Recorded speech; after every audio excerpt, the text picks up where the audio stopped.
सोलापूर शहर परिसरात अनेक ठिकाणी मुख्य रस्त्यांवर ड्रेनेज चेंबरची झाकणं ही तुटलेल्या आणि विचित्र अवस्थेत दिसून येत आहे। यामुळे मोठ्या अपघाताची दाट शक्यता नाकारता येत नाही।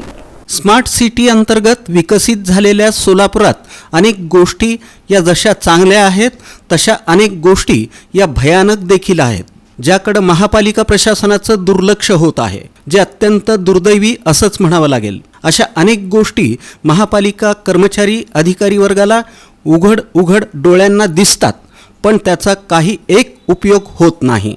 सोलापूर शहर परिसरातील विविध भागातील मुख्य रस्त्यांवर ड्रेनेज चेंबरची झाकणं ही तुटलेल्या आणि विचित्र अवस्थेत असून यामुळे मोठ्या अपघाताची दाट शक्यता आहे। अलीकडेच झाकण नसल्यानं ड्रेनेजमध्ये घोडा पडल्याची दुर्दैवी घटना घडली होती। या संदर्भात पत्रकारांनी पालिका आयुक्त डॉक्टर सचिन ओंबासे यांचं लक्ष वेधून याबाबत वेळीच ठोस पावलं न उचलल्यास एखादी दुर्दैवी घटना घडून जीवितहानीची शक्यता नाकारता येत नाही असंही सांगितलं असता आयुक्तांनी संबंधित वरिष्ठ अधिकाऱ्यांना तातडीनं सर्व्हे करून या संदर्भात अहवाल सादर करण्याचे आदेश दिले होते।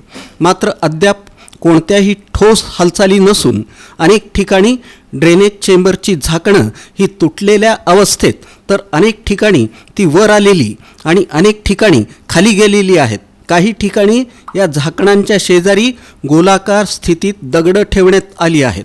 अतिशय भयानक असं हे चित्र आहे।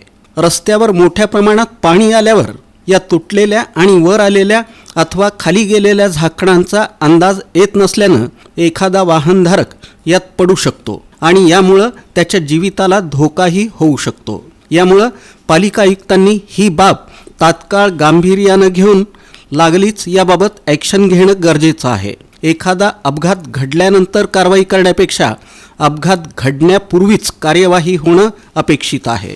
गेल्या अनेक दिवसांपासून शहर परिसरात मोठ्या प्रमाणात पाऊस होत असून या पार्श्वभूमीवर पालिका प्रशासनानं तातडीनं कार्यवाही करून संभाव्य अपघात टाळावेत ही अपेक्षा शहरवासियांमधून व्यक्त केली जात आहे।